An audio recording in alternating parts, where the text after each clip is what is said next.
Disney's quarterly earnings report didn't exactly go as well as they expected. In fact, investors were a little disappointed with Disney's results, so bad so that the stock crashed about 10% in the span of one day, and looks like it's going to be sitting there for a while. And of course, Bob Iger, we talked about his great new ideas for the future, not about creating new franchises and getting back to great storytelling for Disney, but letting their own users who pay to use Disney Plus generate AI short slop to put on Disney Plus. That's Bob Iger's big idea. Disney can't create anything anymore. They can't even replicate anything anymore. So instead, they're going to let the consumer pay to use their service to make AI videos of their characters.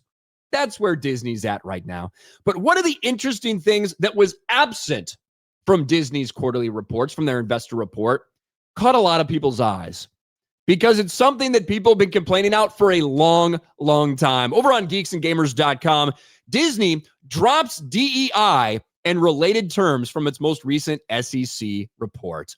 Isn't that interesting? Disney is giving the impression of turning over a new leaf, as for the first time in 5 years, it has left the terms DEI and diversity out of its annual business report for the SEC.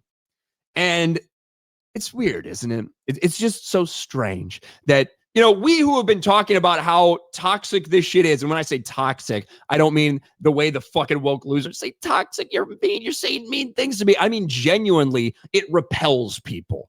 That's what I mean when I say toxic. And when it comes to woke DEI fucking bullshit and the virtue signaling, it truly does. It sickens people in some cases, especially when a company like Disney goes out of their way for, the parental rights and education bill in the state of Florida. And they go out there and they take a stand saying they want teachers to be able to sexualize your kindergarten students. Right? That's the flag that Disney decided to plant just a few years ago. When you do shit like that and your entire business model, you're constantly pushing this diversity, DEI bullshit when all people want is great entertainment and great stories, that is toxic. That repels people.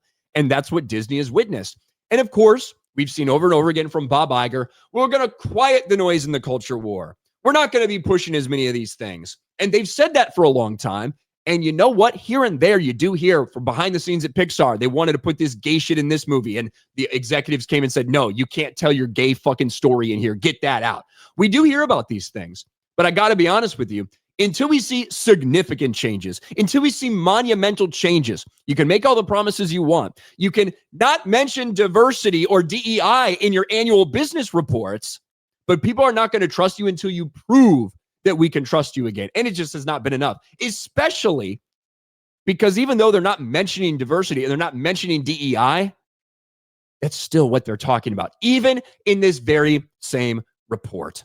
A leaked Disney email about a recent employee event reportedly revealed the company has quietly reworked its approach to diversity, equity, and inclusion, axing the term entirely for the first time since 2019.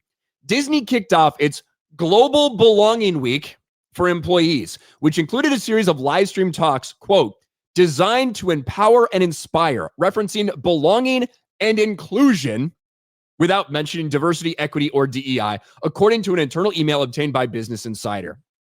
So what does that tell you?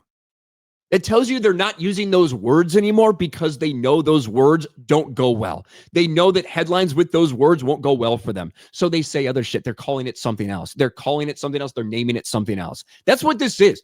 It's like when the Reimagine Tomorrow program, which gets blasted because you have your very own Disney employees and executives bragging about how they like to indoctrinate children into gay shit. And that doesn't go well for you. So what do? You change the name. You change the name of that program and slide it into a different part. Doesn't mean you stop doing these things. You just stop talking about it in the very same way. Moreover, the entertainment company removed the divisive terms diversity, equity, inclusion, and DEI from its annual business report and only mentioned equity when speaking in a financial context. I think that's appropriate when it comes to equity. The 2025 report is noticeably different from Disney's 2024 SEC filing, which featured a dedicated section on DEI. Quote, our DEI objectives are to build and sustain teams that reflect the life experiences of our audience while employing and supporting a diverse array of voices in our creative and production teams. The Reimagine Tomorrow stuff they're talking about, the Reimagine inclusion bullshit, recently noted the word choice is a sign of the times. Out of all the words, Diversity and equity are words that people are staying away from, Malik said. Adding the verbiage fits in the broader trend of companies highlighting words like belonging and culture, which he claimed are seen as less political than DEI. But that is the thing. That's still what they're doing. They're just not calling it the same thing. So I think it's all well and good that we continue to hear, hey, we're not going to push for this anymore. We're not going to push for this anymore. Hey, DEI, we're going to step away from that. But ultimately, they're doing it because they know publicly it's unpopular. When it was used as a virtue signal, they thought it would be popular to do these things. They quickly realized it's not. But you still have these people employed. You still have these activists employed at your company. You're still pushing these things in some of your fucking content. You're just not calling it the same thing. You're trying to hide it. And you can say all these things. We can have all these headlines. We can have headlines about them axing diversity and DEI.